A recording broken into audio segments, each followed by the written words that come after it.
আমি দুনিয়া চাই না, আমি আখিরাত চাই।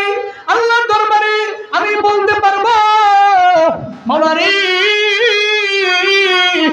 সবাই তো ছেড়ে গেছে তোমার নবীরে, আমি ছাইরা যাই নাই। আল্লাহ গো, তোমার নবীর ধারে ছিলাম আমি, তোমার নবীর কাছে ছিলাম আমি। মাওলা রে, জমিনের সবাই চলে যেতে পারে, কিন্তু আমি যাব না। হাসরের ময়দানে আমি আল্লাহর দরবারে বলতে পারবো, ওনার নাম ছিল রহিমা বিবি। দরবারে যাইয়া কয়, ও স্বামী আমার, আপনার তিনজন বিবি বিদায় নিয়ে চলে গেল, আপনি আমার তালাক দিয়েন না। আমি আপনার দরবারে তালাকও চাই না, আমি চাই মৃত্যু পর্যন্ত আপনার খেদমত করে আমি চলবো, আপনার পদধূলি নিয়ে চলবো। আমি জানি আপনার পায়ের নিচেই তো আমার জান্নাত। আপনাকে রাজি বানাইতে পারলে হাসরের ময়দানে আল্লাহ পাক আমারে জান্নাত দিয়া দিবে। যেই বান্দার মরণের গ্যারান্টি নাই, তার দ্বারা তাকাব্বুরিও মানায় না, তার দ্বারা অহংকার মানায় না। যে আল্লাহর লয় নাই, ক্ষয় নাই, আমার আল্লাহ যে মালিক, আল্লাহ চাইলে তাকাব্বুরি করতে পারেন। আল্লাহ ছাড়া জমিনের মধ্যে তাকাব্বুরি করনেওয়ালা কেউ নাই। জমিনের মধ্যে আমার আল্লাহ ছাড়া যে কোনো বান্দা নিজে বড়ত্ব প্রকাশ করতে পারবে না। আল্লাহ চাইলে বড়াই করতে পারেন, কারণ আমার আল্লাহর পরিচয় লাম ইয়ালিদ ওয়া লাম ইউলাদ ওয়া লাম ইয়াকুল লাহু কুফুয়ান আহাদ। চিল্লা পড়েন আল্লাহু আকবার। আল্লাহর পরিচয় হলো, আল্লাহর কোনো ছেলে নেই, ওনার কোনো মেয়ে নেই, ওনার তো মা নাই, ওনার তো বাবা নাই। এই কারণে তো আমার আল্লাহ চাইলে যা মন চাই করতে পারে।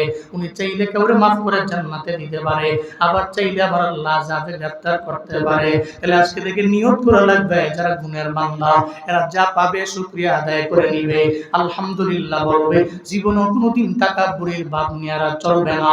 আল্লাহ যতই ধনী বানাইলেন আমার আল্লাহ, আল্লাহ যতই সম্পদ দিলেন আমার আল্লাহ, আল্লাহ যতগুলো সন্তান দিলেন আমার আল্লাহ। আমার কাছে আজ আছে, কাল আমার কাছে নাও থাকতে পারে, ঠিক কিনা? হযরত আইয়ুব নবী, কোন নবী?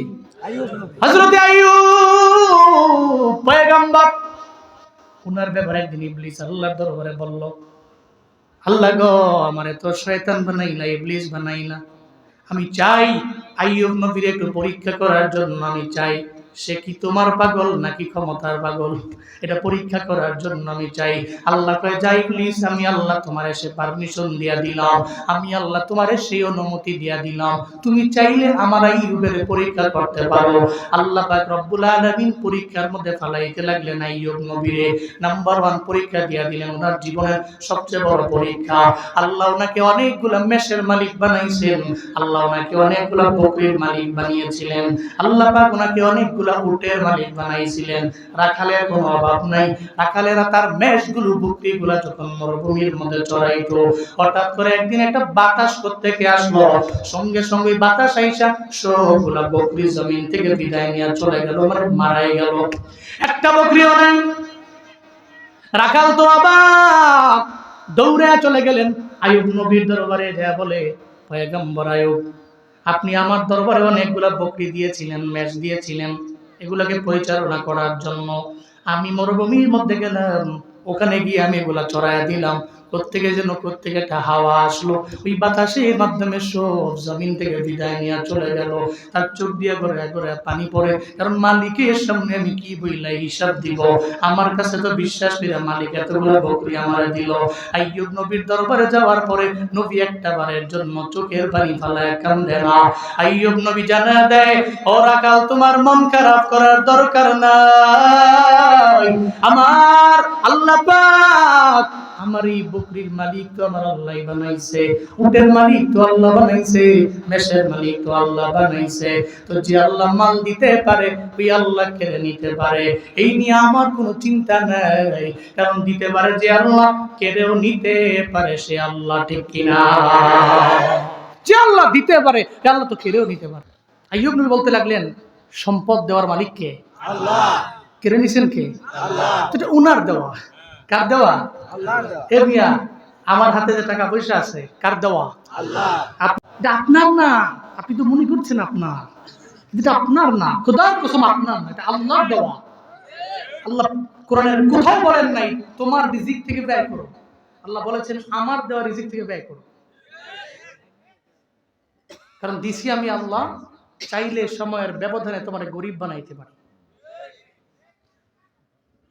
নদীরে পার ভাঙ্গে পার করে তো নদীর খেলা, সকাল বেলার ধনী রে তুই ফকির সন্ধ্যা বেলা। আমার কাছে আজ আছে কাল নাই। আইয়ুব নবী বলে, রাখাল চিন্তা নাই, টেনশন নাই, তুমি চোখের পানি ফেলে কান্না করো না, আমি তোমার ধমক দিব না। যে আল্লাহ সম্পদ দিয়েছেন ওই আল্লাহ কেড়ে নিয়েছেন, আমার এই ব্যাপারে আল্লাহর দরবারে কোনো কিছু বলার নাই। ইবলিস তো বড় অবাক হয়ে গেল, বিশাল বড় একটা ঝামেলায় ফালাইলাম। ওই যে আল্লাহর দরবার থেকে অনুমতি নিয়ে আসছে আইয়ুব নবীরে পরীক্ষা করার জন্য, কিন্তু উনি তো প্রথম পরীক্ষার মধ্যে ফার্স্ট হয়ে গেলেন। উনি তো বলতে পারতেন, আল্লাহ কেন আমার সম্পদগুলা তুমি নিয়ে গেলা, কেন আমার গৃহপালিত পশুগুলো নিয়ে গেছ। আল্লাহ দরবারে উনি বলতে পারতেন, কিন্তু কেন বলেন নাই।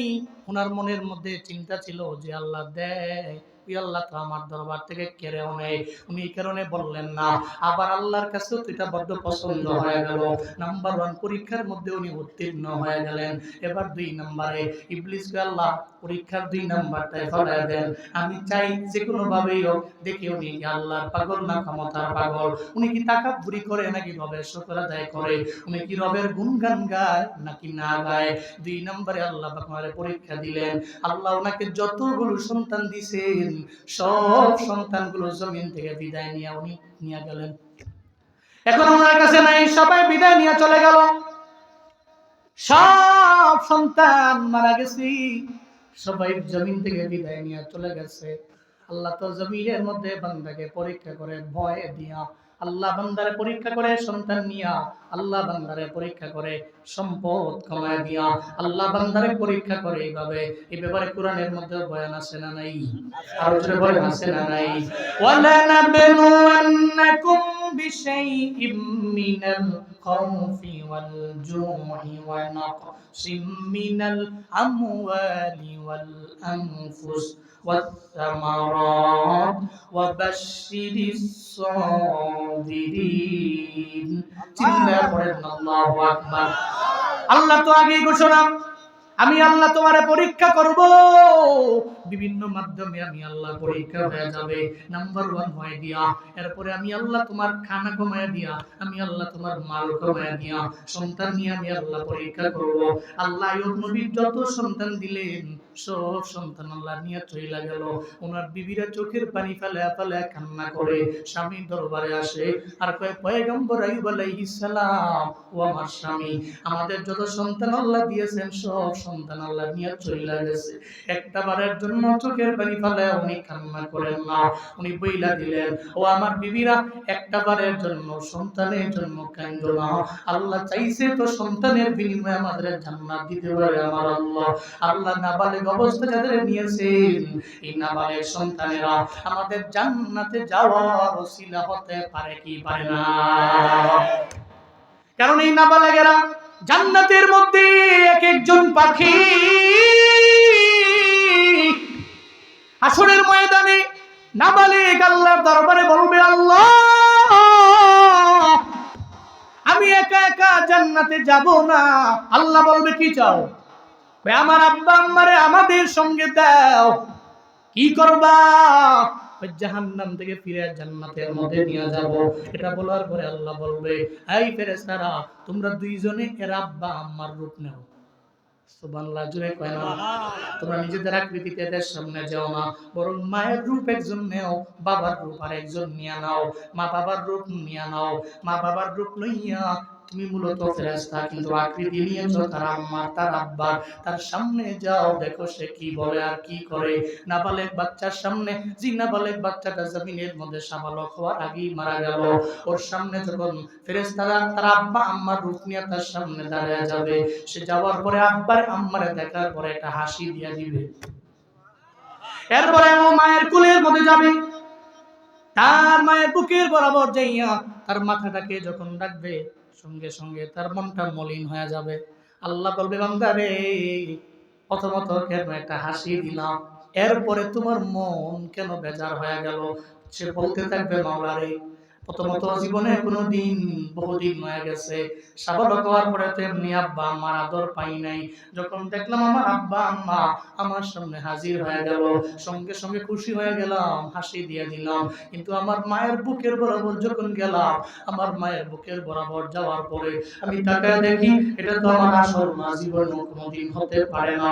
কারণ আমার মায়ের তো আমার হারাইয়া সারা জিন্দেগি লাগা কলিজাটা পুড়ে গেছে, পাগলের মতো হয়ে গেছে, ঈদের দিনও সময় দিতে পারে নাই। আমার চিন্তা কইরা এটা ভালো কোনো অনুষ্ঠানের মধ্যে নিয়ে মায় খাইতে পারে নাই। কেন? ওই সন্তানটারে হারাইয়া মনে পড়ে গেছে। আমার কথা মনে পড়ে গেলে মনটা পাগলের মতো হয়ে গেল। আমার মায়ের তো কলিজা পুরার গন্ধ।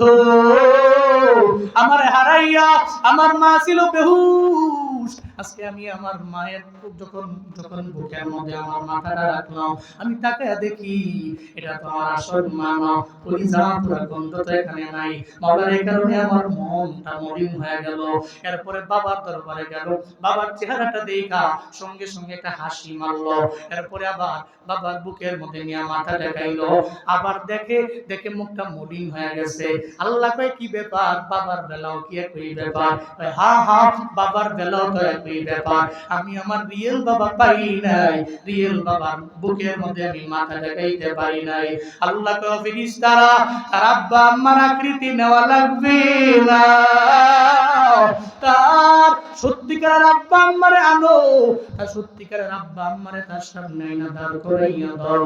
আর সে কি বলতে চায় আমার দরবারে বলো। তার রিয়েল আব্বা আম্মার সামনে আনা হবে। এই কি বলবার চাও? What do you want? তুমি কি চাও আমার দরবারে বলো। সঙ্গে সঙ্গে জানা দিবে, মাওলা রে আমি একা একা জান্নাতে যেতে পারি না, আমার আব্বা আম্মারে আমি জান্নাতের মধ্যে যাব, এটাই তো তোমার আশা? হ্যাঁ এটাই আমার আশা।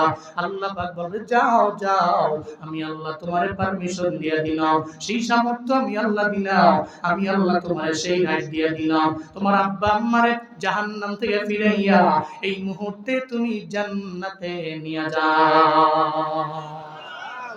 সুবহানাল্লাহ, আরো জোরে আল্লাহু আকবার।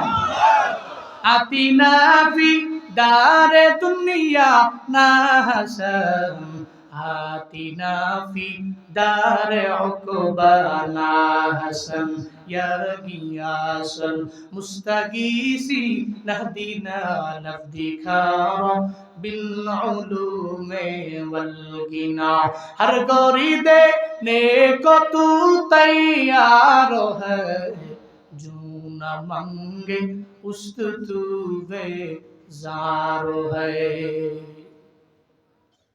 আইয়ুব নবী বলে, বিবিরা সন্তান তো হারাইছো, এজন্য সন্তানের জন্য চোখের পানি ফেলায় কান্না করার দরকার নাই। হয়ে যেতে পারে তোমার আমার ছেলেরা হাসরের ময়দানে জান্নাতের ওসিলা, চিল্লা পড়া যাবে কি মারহাবা। لا تلهكم أموالكم ولا أولادكم عن ذكر الله ومن يفعل ذلك فأولئك هم الخاسرون।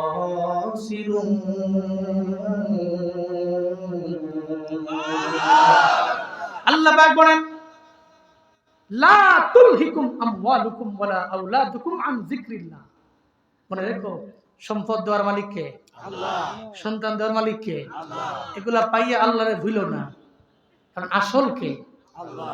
যিনি দিতে পারেন উনি কেড়ে নিতে পারেন। তো তুমি পাইয়া মূলটাকে ভুলে গেলা, মূল যিনি আল্লাহকে ভুলে গেলা। মনে রেখো, যদি এমন করো তো তুমি ক্ষতিগ্রস্তদের অন্তর্ভুক্ত হয়ে যাবা। তুমি মাল পাইছো, তো সন্তান পাইছো, এগুলা পাইয়া শুকর আদায় করো। যদি বাহাদুরি করো, যে কোনো সময় আমি আল্লাহ নিয়ে যেতে পারি, তোমাকে আমি পথের ভিখারি বানাইয়া শর্ট টাইমের মধ্যে বাসন হাতে দিয়া 3 রাস্তার কিনারার মধ্যে বসাইয়া দিতে পারি আমি আল্লাহ। আল্লাহর কি সে ক্ষমতা নাই? আল্লাহর সে ক্ষমতা আছে। এই জন্য বাহাদুরি, তাকাব্বুরি, বড়াই অন্তত আমাকে সন্তান লইয়া, ছেলে লইয়া, সম্পদ লইয়া করা যায়? করা যায়? কিন্তু কারা করে না? ওই যে যারা গুণের বান্দা তারা করে না। সুবহানাল্লাহ করবেন না? যারা গুণের বান্দা এরা জীবনও কোনোদিন এটা করে না। আইয়ুব নবী বলার পরে ইবলিসের মাথা নষ্ট। আরে প্রথম নাম্বার পরীক্ষায় ফেলাইলো আল্লাহ, হেদি ফার্স্ট হয়ে গেল। দ্বিতীয় নাম্বার পরীক্ষায় ভাবছি সন্তানগুলা মরে গেলে হয়তো কাঁদবে, আল্লাহকে বলবে আল্লাহ কেন করলা, এটা হয়তো বলবে ওমা হেদিয়ার ঈমান আরো বাইরে গেছে, ইবলিস তো আবার আবার। এবার 3 নাম্বার জীবনের সবচেয়ে বড় পরীক্ষা আল্লাহ পাক হযরত আইয়ুব নবীকে দিয়ে দিলেন। প্রত্যেকের জন্য একটা বাতাস চলে আসলো, ওনার নাক দিয়া পুরা বডির মধ্যে গিয়ে ওনার বডিতে পচন ধরতে লাগলো, পুরা বডি হয়ে গেল দুর্গন্ধ। উনি হঠাৎ করে তাকায় দেখলেন ওনার পুরা বডিতে দুর্গন্ধে ভরপুর হয়ে গেছে। উনি ঘরের মধ্যে আছে, দুর্গন্ধের কারণে পুরা ঘরই তো দুর্গন্ধময়। একটা সময় ওনার স্ত্রীরা 1 নাম্বার বিবি ওনার দরবারে গেল, যা দেখে আইয়ুব নবীর অবস্থা ভালো না, অবস্থা বড় খারাপ, পুরা বডিতে পচন ধরে গেছে। 1 নাম্বার বিবি যা কয়, ও স্বামী আমার, আমি আপনার দরবারে থাকতে পারবো না, আমার বিদায় দিয়ে দেন, আমি চলে যাব, আমার তালাক দিয়ে দেন, এই এখানে আমি আপনার সঙ্গে থাকবার চাই না। আইয়ুব নবী কইল আল্লাহ এই কেমন পরীক্ষার মধ্যে তুমি আমারে ফালাইলা, তবে অসুবিধা নাই, যেহেতু বিবি থাকতে চায় না জোর করে রাখাও যাবে না, জোর করে রাখা যাবে না। উনি বলতে লাগলেন যাও তুমি যেহেতু তালাক চেয়েছো তাহলে আমি তোমারে দিয়ে দিলাম। নাম্বার 1 বিবিরে উনি তালাক দিয়ে দিলেন। এরপরে ওনার 2 নাম্বার বিবি ওনার দরবারে গেল, আইয়ুব নবীর দরবারে যায় কয় আপনার বডির দুর্গন্ধ আমরা সহ্য করতে পারি না, পুরা ঘরটাই তো দুর্গন্ধময় হয়ে গেল, আমারও তালাক দিয়ে দেন। 2 নাম্বার বিবিও তালাক চাইলেন, উনি তালাক দিয়ে দিলেন। এরপরে 3 নাম্বার বিবি আবার গেলেন, 3 নাম্বার বিবি যায় কয় স্বামী আমার আপনি আবার আমার তালাক দিয়ে দেন, যেভাবে 2 জনকে দিয়ে দিলেন। 3 নাম্বার বিবিও তালাক চাইলেন, তালাক দেওয়া হলো। এখন 3 জন বিবি ওনাকে সাইরা দিয়া চলে গেছে, খালি একজন বাকি আছে। তার দরবারে যায় কয় সবাই যেহেতু সাইরা চইলা যায় আমি যাইতে পারি না, আমি দুনিয়া চাই না, আমি আখিরাত চাই। আল্লাহর দরবারে আমি বলতে পারবো মাওলা রে সবাই তো ছেড়ে গেছি তোমার নবীরে, আমি সাইরা যাই নাই। আল্লাহ গো তোমার নবীর ধারে ছিলাম আমি, তোমার নবীর কাছে ছিলাম আমি, মাওলা রে জমিনের সবাই চলে যেতে পারে কিন্তু আমি যাব না। হাসরের ময়দানে আমি আল্লাহর দরবারে বলতে পারবো ওনার নাম ছিল রহিমা বিবি। দরবারে যাইয়া কয় ও স্বামী আমার আপনার 3 জন বিবি বিদায় নিয়ে চলে গেল, আপনি আমার তালাক দিয়েন না, আমি আপনার দরবারে তালাকও চাই না, আমি চাই মৃত্যু পর্যন্ত আপনার খেদমত করে আমি চলবো, আপনার পদধূলি নিয়ে চলবো, আমি জানি আপনার পায়ের নিচেই তো আমার জান্নাত, আপনাকে রাজি বানাইতে পারলে হাসরের ময়দানে আল্লাহ পাক আমারে জান্নাত দিয়ে দিবে। কারণ মদিনার নবী বলছে যে নারীরা 4টা গুণে গুণান্বিত হয়ে যায়, এর মাঝে একটা গুণ হলো অত আদমালাহা অত আযাওজাহা, স্বামীর আনুগত্য করে চলে, স্বামীর মেনে চলে, 4টা গুণের মধ্যে একটা গুণ। ওই সমস্ত নারীকে আল্লাহ বলবে হাসরের ময়দানে এই নারী উদখুলিল জান্নাহ। সুবহানাল্লাহ, পকেটে তুন বাড়ি যায় কইন সুবহানাল্লাহ, আরো জোরে সুবহানাল্লাহ। আল্লাহ পাক বলবে রে নারী জান্নাতে ঢুকো, উদখুলিল জান্নাহ। নারী বলবে আল্লাহ কোন দরজা দিয়ে ঢুকবো, জান্নাতের দরজা আছে 8টা, কোন দরজা দিয়ে ঢুকবো? মদিনার নবী জানায়া দিলেন মিনাইয়াবু বিল জান্নাতি শীতি। নারী রে তুমি তো স্বামীর আনুগত্য করলা, স্বামীর বাধ্য হয়ে চললা, স্বামী যাই না দিছে শুকর আদায় করলা, আলহামদুলিল্লাহ বললা, স্বামীর খেদমত করে নিজের জীবনটা পার করে দিলা। আসরের ময়দানে তুমি আল্লাহর দরবারে আইছো, আমি তোমারে কোনোভাবেই জাহান্নামে দিতে পারি না, আবার তোমার জন্য নির্দিষ্ট কোনো জান্নাত আমি আল্লাহ ঘোষণা করি না। জান্নাতের 8টা দরওয়াজার যেই দরওয়াজা দিয়ে মন চায় ওই দরওয়াজা দিয়া তুমি জান্নাতে ঢুকে যাও। আইয়ুব নবীর বিবি বললেন স্বামী আমার আইয়ুব, আমি জীবনও কোনোদিন আমি আপনারে ছেড়ে যেতে পারি না, আমি চাই আমি আপনার সঙ্গে থাকবো, কারণ আপনাকে রাজি বানাইতে পারলে আমি আল্লাহর দরবারে বলতে পারবো। আল্লাহ যদি কয় এই রহিমা বিবি জমিনের মধ্যে তুমি আমার জন্য কি এমন আমল করে আমার দরবারে আসলা, আমার জমিনে কোনো আমল নাই, আমি আল্লাহর দরবারে বলতে পারবো মাওলা রে জমিনের মধ্যে আমার একটা আমল আছে, আমি তোর স্বামীর বাধ্য হয়ে গেছি, আল্লাহ আমারে মাফ কইরা এই কারণেও জান্নাতে দিতে পারে কি পারে না? আমি অন্তরকে সবাই ছেড়ে গেল, আমি আপনাকে ছেড়ে যেতে পারি না। কি স্ত্রী, হোয়াট এ ওয়াইফ, কেমন বিবি। আর আমগো বিবিরা একটু জ্বর আইছে, ঠান্ডা লাগছে, তো নাক দিয়া দুর্গন্ধ আসে, একটু রুম টুম আলাদা করে দিয়ে আরেক রুমে চলে যায়, ঠিক কিনা বলেন? হ্যাঁ, বিবি হন তো এমন বিবি, স্বামীর খেদমত আপনাকে জান্নাতে নিয়ে যাবে। আপনি তো এমন বিবি হবেন, আপনার জান্নাতে যাওয়ার মাধ্যম হবে স্বামীর ইতাআত, আনুগত্য, স্বামীর বাধ্য। আল্লাহ আমাদের সব মা বোনদেরকে সঠিক বোঝ দান করেন। মা বোনরা আবার রাগ করে ফুসে যাবে, কইতে হুজুর হচ্ছে না, দুই দিন ধরে আম করে কয়। তাই নবীর বিবি বললেন, আমি আপনার সঙ্গে আছি, ওকে তুমি আমার সঙ্গে থাকো, তাহলে আমি তোমার তালাক দিলাম না। আমার 3 বিবি চলে গেছে, তো আমার 1 বিবি তো আছে, নাম রহিমা, আমি তোমাকে নিয়ে একসাথে জান্নাতে থাকবো। দুইজনে দিনাতিপাত করতে লাগলেন। তো কয়েকদিন চলে গেল, তো আইয়ুব নবীর বডি থেকে দুর্গন্ধ ঘর থেকে বেরোয় এলাকার মধ্যে ছড়িয়ে পড়ল। এলাকার লোকেরা চলে গেলেন বিবি রহিমার দরবারে, বিবি রহিমারে, তুমি তোমার ঘরের মধ্যে তোমার স্বামীকে নিয়ে থাকতে পারবা না, কারণ সমাজে বায়ু দূষণ হচ্ছে, বাতাসগুলো দূষিত হয়ে যাচ্ছে, তোমার স্বামীর দুর্গন্ধের কারণে আমরা বসবাস করতে পারছি না ঠিক মতো, তুমি তোমার স্বামীর নিয়ে এই জায়গা থেকে অন্য জায়গায় চলে যাও। বিবি রহিমা বলতে লাগলেন, আমি কোন জায়গায় যাবো, আমার স্বামীরে লইয়া আমি কোথায় যাবো তো আমার জানা নাই। আমরা জানি না কোন জায়গায় নিবা, তুমি ডিসিশন নাও, তুমি সিদ্ধান্ত নিয়ে নাও, তোমার ডিসিশন তুমি নেওয়া লাগবে।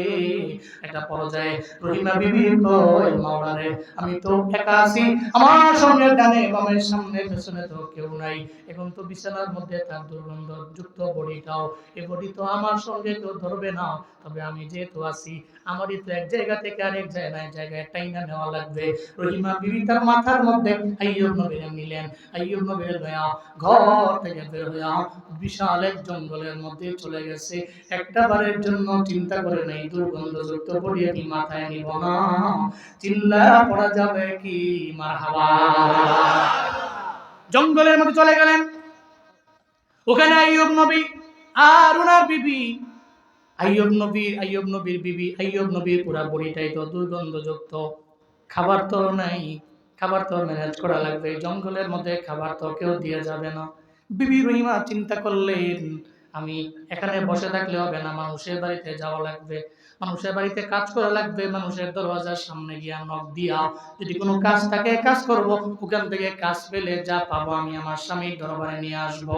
শুধু তাই না, কিতাবের মধ্যে আসে আইয়ুব নবীর বিবি ওনার স্বামীর প্রতি এত পরিমাণে বাধ্য ছিলেন, উনি যখন খাবারগুলো নিয়ে আসতেন, ওই খাবারগুলো আইনা উনি চামচ দিয়ে পর্যন্ত স্বামীরে খাওয়াইতেন না, কারণ ঘা লেগে গেছে, পুরা পচন ধরে গেছে, মুখের মধ্যে যদি একটা চামচ দেয় তাহলে উনি ব্যথা পেয়ে যাবে। জিহ্বার গুড়ার মধ্যে, জিহ্বার আগার মধ্যে চামচ বানাইয়া ওই জায়গার মধ্যে খাবারগুলো উনি নিতেন, চিবাইয়া নরম বানাইয়া নিজের জিহ্বারের চামচ বানাইয়া এরপরে ওনার মুখের মধ্যে দিতেন। চিল্লা পড়া যাবে কি সুবহানাল্লাহ। এত পরিমাণে মহব্বত ছিল। রহিমা বিবি চলে গেলেন মানুষের দাঁড়িয়ে দাঁড়িয়ে যা বলতে লাগলেন এলাকার লোকেরা, আমার স্বামী তো আইয়ুব নবী, ওনার পুরা বড়িটাই পচন ধরে গেল, ওনাকে সাইরা চলে গেছে, প্রথম বিবি চলে গেছে, দ্বিতীয় বিবি চলে গেছে, তৃতীয় বিবি চলে গেছে, একমাত্র আমি আছি।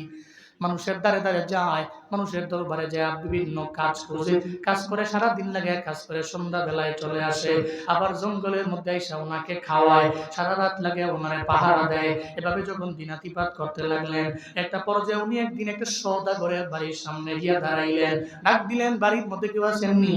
ওই সওদাগরের বউ ওনার সামনে আসলো। সওদাগরের বউ কয়, কে আপনি?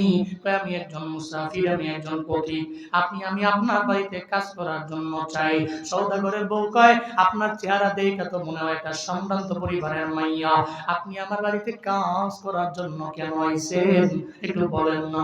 রহিমা বিবি কয়, আমরা এক সময় ছিলাম ধনী, শুধু ধন দৌলতের মালিক বানাইছেন আল্লাহ, আবার আল্লাহ কিরে নিছেন আমার স্বামী আজকে জঙ্গলের মধ্যে পড়ে আছে একা একা, এখন চাইলেও তো আমার স্বামীরে আমি জোর কইরা খাবার তো আমি জোগাড় করাইতে পারবো না, এজন্য মানুষের বাসায় বাসায় যাই, আমি নিজে গিয়া মানুষের বাড়িতে কাজ করে আমার স্বামীরে আমি আইনা খাওয়াই।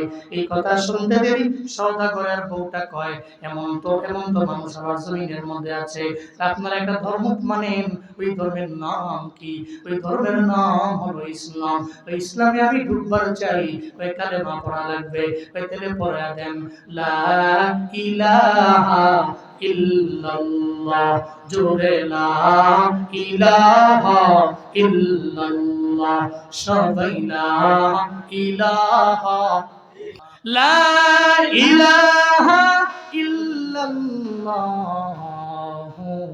মুহাম্মাদুর রাসূলুল্লাহ।